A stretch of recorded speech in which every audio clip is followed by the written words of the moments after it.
গীতাৰ কথা অৰ্জুনক যেতিয়া কৈ গৈ আছে ভগৱান কৃষ্ণই প্ৰথমতে সাংখ্য যোগ ক'লে, কৰ্মযোগ ক'লে। অৰ্জুনৰ মনত এটা সন্দেহ আহি আছে। চতুৰ্থ অধ্যায়ত ভগৱানে অৰ্জুনক ক'লে যে হে অৰ্জুন, তোমাক মই যিবিলাক জ্ঞানৰ কথা কৈ আছোঁ, যোগৰ কথা কৈ আছোঁ, এই যোগবিলাকৰ বিষয়ে আগতে মই সূৰ্যক কৈছিলোঁ। ইমম বিবস্বতে যোগম প্ৰোক্তবান অহমব্যয়ম বিবস্বান মনুৱে প্ৰাহু মনু ইচ্ছাকৈ অব্ৰবীত এবং পৰম্পৰা প্ৰাপ্তম ইমম ৰাজৰ্ষয়ু বিদু স কালে নেহ মহতা যোগনস্ত পৰন্তপ। চতুৰ্থ অধ্যায় প্ৰথম আৰু দ্বিতীয় শ্লোক গীতা। ভগৱানে কৈছে যে হে অৰ্জুন, মই তোমাক যি জ্ঞানৰ কথা কৈছোঁ আগতে মই এইবিলাক সূৰ্যক কৈছিলোঁ। সূৰ্যই মনুক ক'লে, মনুৱে ইক্ষাকুক ক'লে, আৰু এনেকৈ ক্ৰমাগতভাৱে পৰম্পৰাগতভাৱে এই জ্ঞানবিলাক বাগৰি আহি আছিল। কিন্তু কালৰ সোঁতত চব নষ্ট হ'ল। যিবিলাক জ্ঞান নষ্ট পালে সেই জ্ঞানখিনিৰ কথাহে মই তোমাক আজি আকৌ ক'ম। তেতিয়া অৰ্জুনৰ মনত এটা সন্দেহ আহিল। অৰ্জুনে ভাবিছে এই কৃষ্ণটো মোৰ সখা, আমি দুটাৰ বয়সটো সমসাময়িক, আৰু সূৰ্য হৈছে অদিতিৰ পুত্ৰ। সৃষ্টিৰ প্ৰাক মুহূৰ্ততে কশ্যপৰ ঔৰসত অদিতিৰ গৰ্ভত জন্ম। গতিকে কেনেকৈ সম্ভৱ এইটো? সেইকাৰণে অৰ্জুনে মনৰ শংকা ভগৱান কৃষ্ণৰ ওচৰত প্ৰকাশ কৰিছে।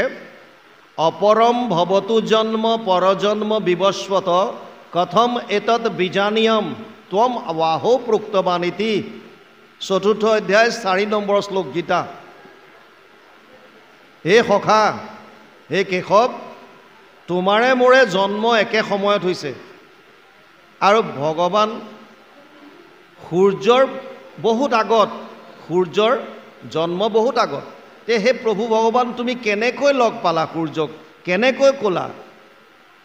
আমি দুটা সমবয়সৰ, তেওঁ বহুত আগৰ, তুমি তেওঁক কেনেকৈ ক'ব পাৰিলা?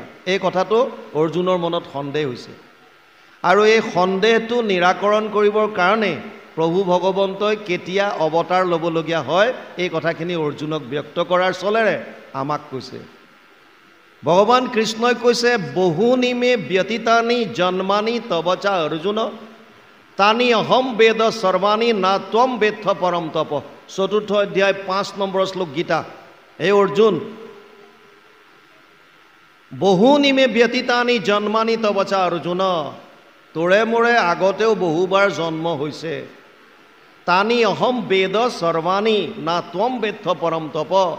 এই জন্মবিলাকৰ কথা মই চব জানো, কিন্তু তই গম নাপাৱ। যেনেকৈ আমি জীৱবিলাকো আগতেও বহুতবাৰ জন্ম হৈ আহিছোঁ, কেতিয়াবা গাধ হৈ, কেতিয়াবা হাতী হৈ, কেতিয়াবা কুকুৰ, কেতিয়াবা মেকুৰী, কেতিয়াবা দেৱতা হৈ বহুবাৰ আহিছোঁ, কিন্তু আমাৰ মনত নাথাকে। কেতিয়াবা কেতিয়াবা এনেকুৱা দুই এটা ওলায় যিসকলৰ আগৰ জন্মৰ কথা মনত থাকে, জাতিস্মৰ বুলি কয়, পূৰ্বজন্মৰ কথা মনত থাকে। তেনেকুৱা দুই এটা নথকা নহয়, কিন্তু বয়স বৃদ্ধি হৈ অহাৰ লগে লগে তেওঁলোকেও সেইবিলাক বোলে পাহৰি যায়। সৰু হৈ থাকোঁতে বিশেষকৈ তেওঁলোকৰ আগৰ জন্মৰ কথাবিলাক কিছুমান মনত থাকে। এনেকুৱা ৰেকৰ্ড আছে। যি কি নহওক, ভগৱানে ক'লে যে আমি আগতে দুইটা বহুবাৰ আহিছোঁ, কিন্তু তোৰ একো মনত নাই, মোৰ চব মনত আছে। মই যদিও অজ, মানে মোৰ জন্ম নাই, অজু অপিশন অব্যয়ী আত্মা ভূতানাম ঈশ্বৰ অপিশন প্ৰকৃতি শ্যাম অধিষ্ঠায় সম্ভৱামি আত্ম মায়া। চতুৰ্থ অধ্যায় 6 নম্বৰ শ্লোক গীতা। অৰ্জুনক কৈছে হে অৰ্জুন, মোৰ যদিও জন্ম নাই, অজু অপিশন অব্যয়ী আত্মা, মই অবিনাশী, মোৰ জন্ম নাই, তথাপিও মই জীৱৰ ভূতৰ কাৰণে মই ঈশ্বৰ স্বৰূপ, তথাপিও মাজে মাজে মই যোগমায়াক লগত লৈ বহু ধৰণৰ মই অৱতাৰ ল'বলগীয়া হয়। কেতিয়া অৱতাৰ ল'বলগীয়া হয়? এই দুটা গীতাৰ অতি মাহাত্ম্য শ্লোক সকলোৱে আপোনালোকে জানে। ভগৱান কৃষ্ণই কৈছে যদা যদা হি ধৰ্মস্য গ্লানিৰ্ভৱতি ভাৰত অদ্ভুত্যানম অধৰ্মস্য তদাত্মানম সৃজম্যহম পৰিত্ৰাণায় সাধূনাম বিনাশায় চ দুষ্কৃতাম ধৰ্ম সংস্থাপনাर्थाय সম্ভৱামি যুগে যুগে। চতুৰ্থ অধ্যায় 7 আৰু 8 নম্বৰ শ্লোক গীতা। ভগৱানে কৈছে হে অৰ্জুন, মই যেতিয়া যেতিয়া ধৰ্মৰ গ্লানি হয় আৰু অধৰ্মৰ উত্থান হয়, সাধু সন্ত মহন্তৰ ওপৰত যেতিয়া দুষ্কৃতিকাৰীৰ অত্যাচাৰ বৃদ্ধি পায়, তেতিয়া মই অৱতাৰ লওঁ। বিশেষত 3টা কাৰণ কৈছে ভগৱানৰ অৱতাৰৰ। প্ৰথমটো কৈছে পৰিত্ৰাণায় সাধুনাম, সন্তসকলক ৰক্ষা কৰিবৰ কাৰণে, পৰিত্ৰাণ কৰিবৰ কাৰণে। বিনাশায় চ দুষ্কৃতাম, দুষ্কৃতিকাৰীক নাশ কৰিবৰ কাৰণে। পৃথিৱীয়ে যেতিয়া পাপৰ ভাৰ সহ্য কৰিব নোৱাৰা হ'ল, কংস শিশুপাল আদিৰ দৰে অত্যাচাৰী দুৰাচাৰী জীৱৰ ওপৰত অত্যাচাৰ বৃদ্ধি কৰিবলৈ ল'লে, তেতিয়া পৃথিৱীয়ে এই ভাৰ সহ্য কৰিব নোৱাৰি ব্ৰহ্মাৰ ওচৰত গৈ ক্ৰন্দন কৰে আৰু ব্ৰহ্মাক কয় যে হে প্ৰভু, হে ব্ৰহ্মাদেৱ, মই মোৰ ওপৰত অৰ্থাৎ পৃথিৱীত এই অত্যাচাৰীবিলাকৰ ভাৰ আৰু সহ্য কৰিব নোৱাৰা হৈছোঁ। পৃথিৱীৰ ভাৰ বহুত বাঢ়ি গৈছে, সেইকাৰণে ইয়াৰ পৰা পৰিত্ৰাণ কৰাৰ উপায় লাগে। ব্ৰহ্মাদেৱে ক্ষীৰোদধি তীৰত গৈ প্ৰভু নাৰায়ণৰ স্তুতি কৰে আৰু ভগৱানে তেতিয়া ব্ৰহ্মাক কয়, আকাশবাণী কৰে যে তুমি দেৱতাসকলক কোৱা তেওঁলোক গৈ গোকুলত জন্মগ্ৰহণ কৰক আৰু মই কৃষ্ণৰূপে, পূৰ্ণ ব্ৰহ্ম কৃষ্ণৰূপে অৱতাৰ ল'ম।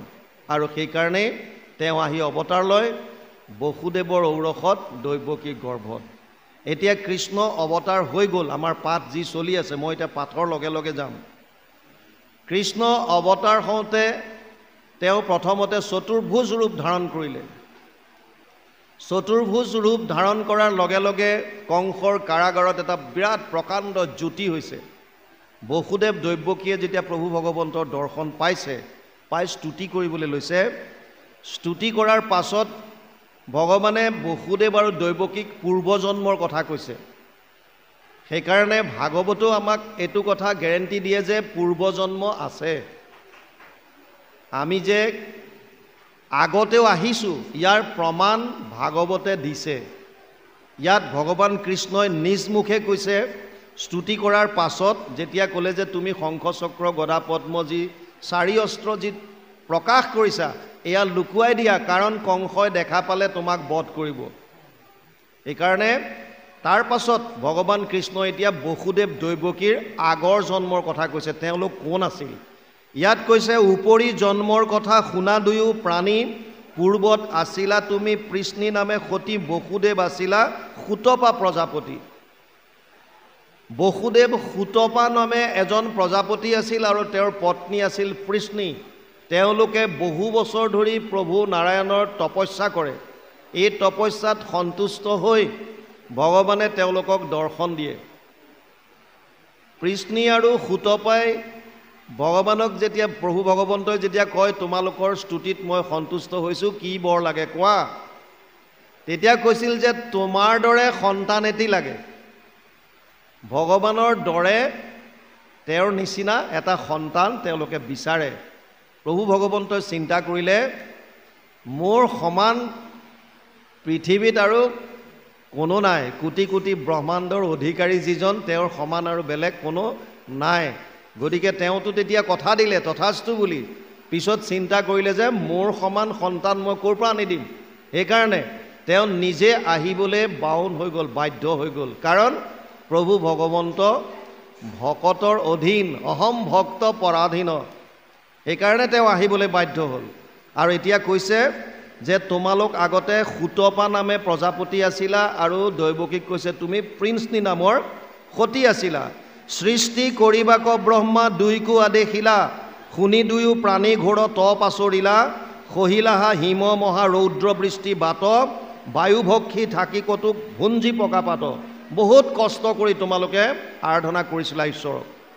ঈশ্বৰক পাবৰ কাৰণে কষ্ট সহিবই লাগিব। আপোনালোকে কৈছে বৰষুণ। ঈশ্বৰৰ কথা শুনিবলৈ বৰষুণ কি বস্তু? যদি ঈশ্বৰৰ কথা শুনাৰ ইচ্ছা থাকে তেতিয়াহ'লে ৰ'দ বৰষুণটো কি বস্তু? এটা ছাতিৰ আশ্ৰয় ল'লে আপোনালোকে ঘৰৰ পৰা নামঘৰ আহি পায়। এটা ছাতিৰ মাত্ৰ আশ্ৰয় যদি লয় এইকণ আহিবৰ কাৰণে, আৰু ইয়াত অহাৰ লগে লগে আছে গুৰুগৃহত সোমাই লোৱাৰ পিছত কি দিগদাৰ আছে? ঈশ্বৰৰ কথা শুনিবৰ কাৰণে কষ্ট সহিবই লাগিব, এই উৎকণ্ঠাটো লাগিব। সেইটো নাথাকিলে কেনেকৈ হ'ব? ইয়াত কৈছে যে বহু বছৰ ধৰি বসুদেৱ আৰু দৈৱকীয়ে যেতিয়া তেওঁলোক সুতপা নামে প্ৰজাপতি আৰু পৃষ্ণি নামে যেতিয়া সতী আছিল, বহু বছৰ ধৰি তেওঁলোকে তপ কৰিছিল। তপ মানে ঈশ্বৰক পাব পৰা সাধনা, কষ্ট সহ্য কৰিব পৰা বস্তুটোকে তপ বুলি কৈছে। তপ শৰীৰৰ তপ আছে, বাণীৰ তপ আছে আৰু মনৰ তপ আছে। গীতাৰ ৭ম অধ্যায়ত ৩টা তপৰ কথা কৈছে। কেনেকুৱা 3টা তপ? যি কি নহওক, ইয়াত এতিয়া কৈছে ইমান কষ্ট তেওঁলোকে সহ্য কৰিছিল। সহিলাহা হিম মহা ৰৌদ্ৰ বৃষ্টি বাত, বৰষুণ তেওঁলোকেও সহি আছিল। তেতিয়াতো ঘৰ দুৱাৰো নাই, গছৰ তলতে বহি পেলাই তপস্যা কৰে। যিমান ৰ'দ হওক বৰষুণ হওক যিয়ে নহওক কিয় তাত তেওঁলোকে আছিল। আৰু বায়ুভক্ষী আছিল বুলি কৈছে, পকা পাত খাই আছিল। আমাৰ দৰে তৃপ্তিৰে এসাঁজ খোৱা নাই, যি পাইছে তাকে ভোজন কৰি আছিল। আৰাধিলা মুখ তপ কৰি আখৰিষ, বহি গৈল দিব্য ১২,০০০ বৰিষ। ১২,০০০ বছৰ। বৰ ইণ্টাৰেষ্টিং কথা। আগতে সত্য যুগত মানুহৰ বয়স ১,০০,০০০ বছৰ আছিল বুলি শাস্ত্ৰত কয়। বৰ্তমান কলি যুগৰ মানুহৰ বয়স হৈছে ১০০ বছৰ। দ্বাপৰত ১,০০০ বছৰলৈকে এভাৰেজ আছিল বুলি কয়। ত্ৰেতা যুগত ১০,০০০ বছৰলৈকে আছিল। কৰিলাহা ৰাজ্য ১০,০০০ বছৰ, ১০,০০০। আৰু সত্য যুগৰ মানুহ ১,০০,০০০ বছৰলৈকে জীয়াই থাকিব পাৰিছিল। যিজন মানুহ ১,০০,০০০ বছৰ জীয়াই থাকিব তেওঁৰ কাৰণে ১২ বছৰ তপস্যা কৰাটো ডাঙৰ কথা। কিন্তু আমাৰ বয়স কিমান? প্ৰায়েনা অল্পায়ুষ সভ্য কলৌ অস্মিন যুগে জনা, মন্দ সুমন্দ মতয়ো মন্দিয় ভাগ্য হি উপদ্ৰতা। সৌনকে সুতক কৈছে ১:১:১০ প্ৰথম স্কন্ধ ১ম অধ্যায় ১০ নম্বৰ শ্লোক। যেতিয়া সুধিছিল যে তুমি কলিযুগৰ মানুহে কি কৰিব, কল্যাণ কেনেকৈ পাব, তাৰ উপায় দিয়া, এই উপায়ৰ কথা কওঁতেই এটা কথা লগতে কৈছিল যে যিটো উপায় দিবা এই উপায়টো যাতে কলিযুগৰ মানুহে পালন কৰিব পাৰে তেনেকুৱা দিবা। কিয়? কাৰণ কলিযুগৰ মানুহৰ আয়ুস কম, প্ৰায়েনা অল্পায়ুষ। আৰু কি? ভাগ্যহীন, স্মৃতিহীন, বুদ্ধিবিলাক হীন হ'ব। ৮টা বস্তু কলিযুগত হ্ৰাস পাব। ততচ্ছ অনুদিনম ধৰ্মম সত্যম শৌচম ক্ষমা দয়া, কলেন বলেন ৰাজন নংসতি আয়ু বলম স্মৃতি। ১২:২:১ দ্বাদশ স্কন্ধ ২য় অধ্যায় ১ম শ্লোক ভাগৱত। তাত কৈছে ৮টা বস্তু কলিযুগত হ্ৰাস পাব। ধৰ্ম, সত্য, শৌচ, শৌচ মানে পবিত্ৰতা, ক্ষমা, দয়া, আয়ুস, বল, স্মৃতি, এই ৮টা বস্তু কলিযুগত হ্ৰাস পাব। এতিয়া ইয়াত যিহেতু তেওঁলোকে ১,০০,০০০ বছৰলৈকে জীয়াই থাকিব পাৰে, গতিকে ১২ বছৰ তপস্যা কৰাটো তেওঁলোকৰ কাৰণে বৰ ডাঙৰ কথা নাছিল। তথাপিও ১২ বছৰ তেওঁলোকে ১২,০০০ বৰিষ তেওঁলোকে তপস্যা কৰিলে। কৰিলাহা বহি গৈল দিব্য ১২,০০০ বৰিষ। তাৰ পাছত কৈছে এহি ৰূপে দেখা দিয়া বলো লোৱা বৰ, বোলাহা পুত্ৰেক হওক তুমি সমসৰ। মই যেতিয়া দেখা দি ক'লোঁ যে তোমালোকক কি বৰ লাগে কোৱা, তোমালোকে তেতিয়া কৈছিলা যে তোমাৰ সমান এজন সন্তান, এটা সন্তান লাগে। তোমাৰ সমসৰ মানে সমান। এহি হওক বুলি মই গৈলোঁ বৰ দিয়া, নুখুজিলা মুখ্য মুত মুহিলে ক মায়া। বৰ তাত্ত্বিক কথা কৈছে। ১২,০০০ বছৰ তপস্যা কৰি সেইজন ঈশ্বৰৰ দৰ্শন পাইছে যিজন কেৱল মুক্তিৰ অধিকাৰী দেৱ, কেৱল ভগৱান কৃষ্ণইহে জীৱক মুক্তি দিব পাৰে। তাৰ বাহিৰে ব্ৰহ্মা পৰ্যন্ত মায়াৰ অধীন। ব্ৰহ্ম ভুৱনালোক পুনৰাৱৰ্তিন অৰ্জুন মামু পেত্যত কৌন্তেয় পুনৰ্জন্ম নাবিদ্যতে। অষ্টম অধ্যায় 16 নম্বৰ শ্লোক গীতা। অৰ্জুনক কৈছে, হে অৰ্জুন, ব্ৰহ্মলোক পৰ্যন্ত যিমান জীৱ আছে চবৰে পুনৰাৱৰ্তন আছে, মানে এই জন্ম মৃত্যুৰ চক্ৰত ঘূৰিব লাগিব। বন্ধন, মুক্তি নাই সিহঁতৰ যেতিয়ালৈকে প্ৰভুৰ চৰণত শৰণ নলয়। যেবে এক শত হুৱে বৰিষ ব্ৰহ্মাৰ, ব্ৰহ্মাকো কৰন্ত তেবে ঈশ্বৰে সংহাৰ। যি চতুৰ্থ প্ৰলয়ৰ কথা দ্বাদশত কৈছে, তাত আপোনালোকে নৈমিত্তিক প্ৰলয় বুলি এটা পাব। নিত্য নৈমিত্তিক প্ৰলয়ত, আৰু তাৰ পাছত আছে আত্যন্তিক আৰু প্ৰাকৃত। আত্যন্তিক প্ৰলয়ত পাব যেতিয়া 100 বছৰ হ'ব ব্ৰহ্মাৰ। 100 বছৰ হ'লে ব্ৰহ্মাকো ধ্বংস কৰি দিয়ে। ব্ৰহ্মাও নিচিন্ন হৈ প্ৰভু ভগৱন্তৰ উদৰত গৈ পেলাই বাস কৰিবলগীয়া হয়। পুনৰ যেতিয়া তেওঁ সৃষ্টি কৰিবৰ ইচ্ছা কৰে তেতিয়াহে পুনৰ আহে। গতিকে আল্টিমেটলি ব্ৰহ্মা পৰ্যন্ত কোনো দেৱতা মায়াৰ অতীত হ'ব পৰা নাই, বা তেওঁলোক মায়াৰ অধীন হৈ আছে, আৰু মুক্তি দিব পৰা কোনো নাই। সেইকাৰণে ইয়াত কৈছে, মোক দৰ্শন পোৱাৰ পাছতো য'ত তোমালোকে মোক যদি মুক্তি বিচাৰিলাহেঁতেন মই মুক্তি দিব পাৰিলোহেঁতেন, কিন্তু তোমালোকে পুত্ৰ বিচাৰিলা, কাৰণ সেইটো মোৰ মায়াৰ কাৰণে হ'ল। মায়াৰ পৰা হাত সৰাটো সম্ভৱ নহয়। তাৰ পাছত কৈছে, লোকত নেদেখি মোৰ সমৰূপে গুণে পৃষ্ণী গৰ্ভ নামে পুত্ৰ ভৈলহু আপনে। সেই তেতিয়া মই পৃষ্ণী গৰ্ভ নামেৰে তোমালোক দুইজনৰ পৰা জন্ম ল'লোঁ, কাৰণ মোৰ সমান বেলেগ কাকো মই পৃথিৱীত দেখা পোৱা নাই। সেইকাৰণে ময়ে প্ৰথম অৱতাৰ ল'লে তেতিয়া পৃষ্ণী গৰ্ভ হিচাপে। দ্বিতীয়ত কি হৈছে এতিয়া, অদিতি কশ্যপ পাছে ভৈলা তোৰা দুই, সি জন্মটো উপজিলোঁ বামন ৰূপ হৈ। তাৰ পাছত সুতপা প্ৰজাপতি আৰু প্ৰিন্সি নামে সতী আহি কশ্যপ আৰু দিতি হিচাপে জন্ম ল'লে। দক্ষৰ জীয়েক দিতি, কশ্যপ ব্ৰহ্মাৰ পুত্ৰ। পিছৰ জন্মত যেতিয়া কশ্যপ আৰু দিতি হিচাপে হ'ল, সেইবাৰ বামন হিচাপে, যিটো আমি প্ৰভু ভগৱন্তৰ বটু ৰূপৰ কথা আলোচনা কৰোঁ, যি বলিক চলনা কৰিছিল, এই বামন ৰূপে অৱতাৰ ল'লে।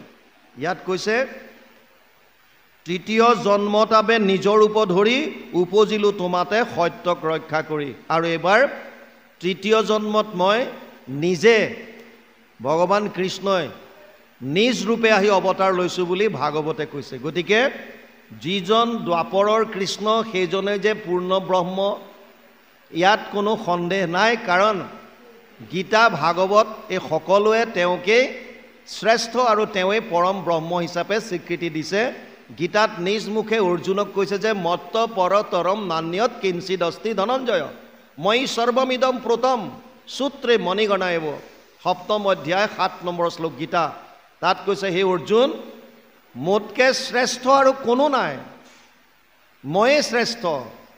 যেনেকৈ এধাৰী মালাত মণিবিলাক গুঠি থোৱা থাকে, তেনেকৈ এই সমস্ত জীৱ মোৰ লগত এধাৰী মালাৰ দৰে গাঁঠি থোৱা আছে। আমাৰ লগত ভগৱানৰ সম্পৰ্ক আছে। সেইকাৰণে কৃষ্ণক ভজন নকৰি বেলেগৰ ওচৰলৈ গ'লে আমি কেতিয়াও পৰম আনন্দ লাভ কৰিব নোৱাৰিম আৰু মায়াৰ পৰা হাত সাৰিব নোৱাৰিম। ই ধ্ৰুৱ সত্য।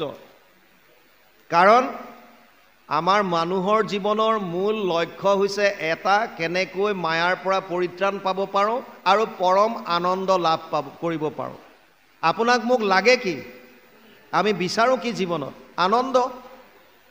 এই আনন্দটো ক'ত পাম? এতিয়া বহুতে ধন, টকা পইচা, কাপোৰ কানি এইবিলাকত পাম বুলি ভাবি আছে। কিন্তু এবাৰ ভাবি চাওক, যিটো বস্তুত আপোনালোকে আনন্দ বিচাৰিছে বা আমি বিচাৰিছোঁ, সেই বস্তুটো স্থায়ী হয় জানো? মই ধন টকা পইচাত বিচাৰিছোঁ, ধন টকা পইচা স্থায়ী নহয়। আজি মোৰ হাতত আছে, কাইলৈ আপোনাৰ হাতলৈ যাব। মই ঘৰ দুৱাৰত বিচাৰিছোঁ, মোৰ দেউতাই যিটো ঘৰ বনাই থৈ আহিছিল, মই সেইটো ঘৰ বাদ দি বেলেগত বনালোঁ, অৰ্থাৎ স্থায়ী নহ'ল। আমি আজি যিটো বনাইছোঁ, হয়তো আমাৰ পিছৰ জেনেৰেশ্যনে সেইটো আকৌ বাদ দি বেলেগত যাব। যিটো ঘৰৰ পৰা মই সুখ বিচাৰিছোঁ, সেইটো ঘৰ নিজেই অস্থায়ী। কিবা এটা অকস্মাত কিবা হ'লে ঘৰেই নিচিন্ন হৈ যাব। পুত্ৰ পত্নী যত যিমান আছে, ধন টকা পইচা সম্পত্তি ঘৰ দুৱাৰ কাপোৰ কানি, এইবিলাক চব অস্থায়ী। অস্থায়ী বস্তুৱে আপোনাক স্থায়ী সুখ দিব নোৱাৰে। সেইকাৰণে যদি আমাক সনাতন সুখ লাগে, আত্যন্তিক সুখ লাগে, পৰমানন্দ লাগে, তেতিয়াহ'লে কেৱল কৃষ্ণৰ চৰণতে শৰণ ল'ব লাগিব, তাৰ বাহিৰে আৰু গতি নাই। এতিয়া যি কি নহওক, ইয়ালৈকে গৈছে, ইয়ালৈকে আমি পালোঁ যে ভগৱান কৃষ্ণই যেতিয়া পৃথিৱীত অত্যাচাৰ বাঢ়ি যায় তেতিয়া প্ৰভু ভগৱন্ত অৱতাৰ লয়। এটা বস্তু ইয়াতো বুজি লওক যে অৱতাৰ বুলি কিয় কয়। আমাৰবিলাক ল'ৰা ছোৱালী হ'লে জন্ম বুলি কয়, যিমানবিলাক আছে জন্ম বুলিহে কয়। ভগৱান যেতিয়া আহে অৱতাৰ বুলি কিয় কয়? ইয়াৰ কিবা এটাতো কাৰণ থাকিব লাগিব। এজন মানুহ এটা ঠেক বাটেৰে গৈ আছে, জংঘলৰ মাজত লুংলুঙীয়া এটা বাটেৰে, অন্ধকাৰ, আৰু তেওঁ গৈ থাকোঁতে হঠাৎ গাঁত এটাত সোমাই গ'ল। বিৰাট দ এটা, হিউম পাইপ পোতাৰ দৰে দ গাঁত এটাত সোমাই গ'ল।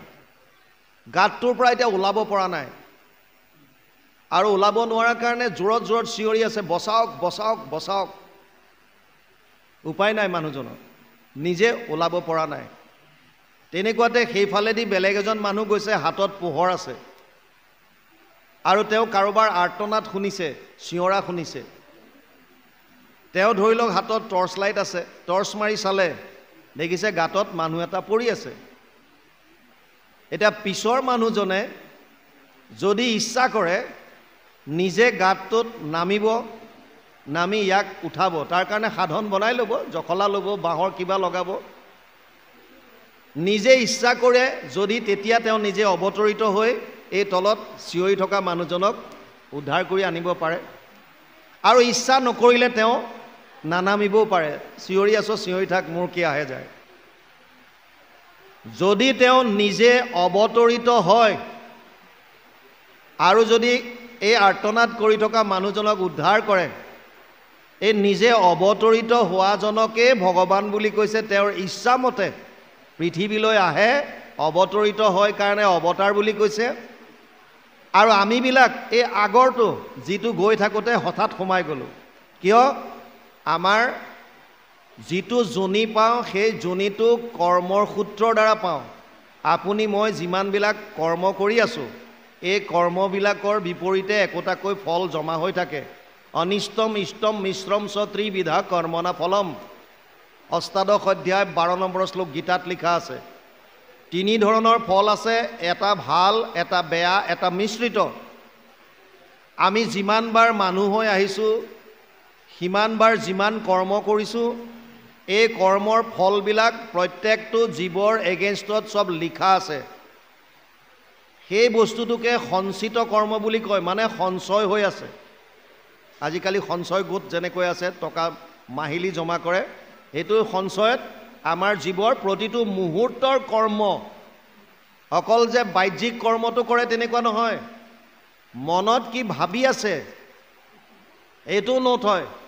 কাৰণ উপদ্ৰষ্টা অনুমন্তা চ ভৰ্তা ভোক্তা মহেশ্বৰ পৰমাত্মা ইতি চাপ্যুক্ত দেহে অস্মিন পুৰুষ পৰ, ত্ৰয়োদশ অধ্যায় 22 নম্বৰ শ্লোক গীতাত কৈছে, হে অৰ্জুন, মই অন্তৰ্যামী ৰূপে সমস্ত জীৱৰ ভিতৰত আছোঁ, সাক্ষী ৰূপে। গতিকে আপুনি বাহিৰত কি কৰিছে এইটো পিছৰ কথা, ভিতৰত ভাবি কি আছে সেইটো আপোনাৰ নোট হৈ আছে। ইয়াৰ পৰা কোনো হাত সাৰিব নোৱাৰে। তাৰ মানে ভাৱৰ শুদ্ধতা নহালৈকে আমাৰ ৰক্ষা নাই। আৰু ভাৱৰ শুদ্ধতা মই প্ৰথমে কৈছোঁ, এটাই উপায় দি গৈছে, এতদস্মাৎ পৰম কিঞ্চিত মনশুদ্ধেনা বিদ্যতে। ভাগৱততকৈ শ্ৰেষ্ঠ গ্ৰন্থ ভাৱ শুদ্ধিকৰণৰ কাৰণে আন একো নাই। এইকাৰণে প্ৰথম টাৰ্গেট লওক চবে ভাৱৰ শুদ্ধতা। কেনেকৈ আমি ভাবলে এটলিষ্ট ভাল ভাল কথা, পজিটিভ কথাবিলাক আনিব পাৰোঁ, আধ্যাত্মিক কথাবিলাক আনিব পাৰোঁ, দহৰ কল্যাণৰ কথা চিন্তা কৰিব পাৰোঁ, গাঁৱৰ উন্নতিৰ কথা চিন্তা কৰিব পাৰোঁ, দেশৰ উন্নতিৰ কথা চিন্তা কৰিব পাৰোঁ, ভাল ভাল কথাবিলাক। যিমান বেলেগৰ উন্নতিৰ কথা, কল্যাণৰ কথা চিন্তা কৰিব, সিমান আপোনাৰ লাভ হ'ব। কিন্তু আমি মানুহবিলাক তাৰ বিপৰীত। আমি বেলেগৰ দুখত দুখী হওঁ, এইটো একে সাধাৰণ কথা। আপোনাৰ গাঁৱত কোনোবা এঘৰ মানুহত কিবা এটা বিপদ হৈছে, কন্দা কটা লাগিছে, কিবা হানি বিঘিনি হ'ল, আমি চবেই গৈ তাত কান্দিছোঁ, চকুলো বোৱাইছোঁ, এইটো একো ডাঙৰ কথা নহয়।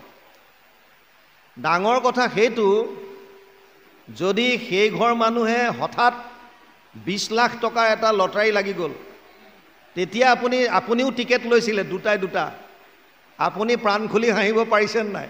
1 নম্বৰৰ ইফাল সিফাল হ'ল। আপুনি তেতিয়া প্ৰাণ খুলি হাঁহিব পাৰিব নাই যে 1 নম্বৰৰ কাৰণে সি পালে, মই 20 লাখ টকা হেৰুৱালোঁ? তেতিয়া আপোনাৰ মনত ঈৰ্ষা ভাৱ থাকিব, সিহে পাব পাৰে, মানে ভগৱান এইটো মানে মানুহ চাই চাইহে দিয়ে, আমি গালি পাৰিম তেতিয়া। এই ঈৰ্ষা ভাৱটো, ঈৰ্ষাটো থাকিব নালাগে। এজন মানুহে প্ৰভু ভগৱন্তক দৰ্শন পালে, ভগৱানক দৰ্শন পোৱাৰ লগে লগে ভগৱানে কৈছে মোৰ দৰ্শনটো বৃথা নহয়, গতিকে অথলে নাযায়, তোমাক কি বৰ লাগে কোৱা। কিন্তু এটা চৰ্ত দিলে। চৰ্তটো দিছে, তোমাক যিটো বৰ লাগে, যিটো তুমি মোৰ পৰা খুজিবা, তোমাৰ কাষৰ যিজন প্ৰতিবেশী যিজন মানুহ, তেওঁ তাতকৈ দুগুণ পাব। অৰ্থাৎ যদি তুমি মোৰ পৰা এটা ঘৰ বিচৰা, তোমাৰ কাষৰজনে 2টা ঘৰ পাব। যদি তুমি 10 লাখ টকা বিচাৰা, তাৰ দুগুণ পাব। এতিয়া মানুহটো চিন্তাত পৰি গ'ল, মই ঈশ্বৰৰ দৰ্শন পালোঁ, মই যিটো কৃপা পাম, মোৰ লগৰ প্ৰতিবেশীজনে ভকতত ডাবল পাব, সেইটো সহ্য কৰিব পৰা নাই। সেইকাৰণে সি ক'লে যে প্ৰভু, মোৰ এটা চকু ফুটাই দিয়া। কিয়? এটা চকু ফুটাই দিয়া, তেতিয়া কি হ'ব? কাষৰটোৰ 2টা যাব, অন্ধ হ'ব। মোৰেই চকু এটা ফুটাই দিয়া, তাৰমানে তাৰ 2টা চকু ফুটক। আৰু কৈছে মোৰ ড্ৰয়িং ৰুমত এটা ডাঙৰ গাঁত এটা বনাই দিয়া, এটা গাঁত, তেতিয়া তাৰ ড্ৰয়িং ৰুমত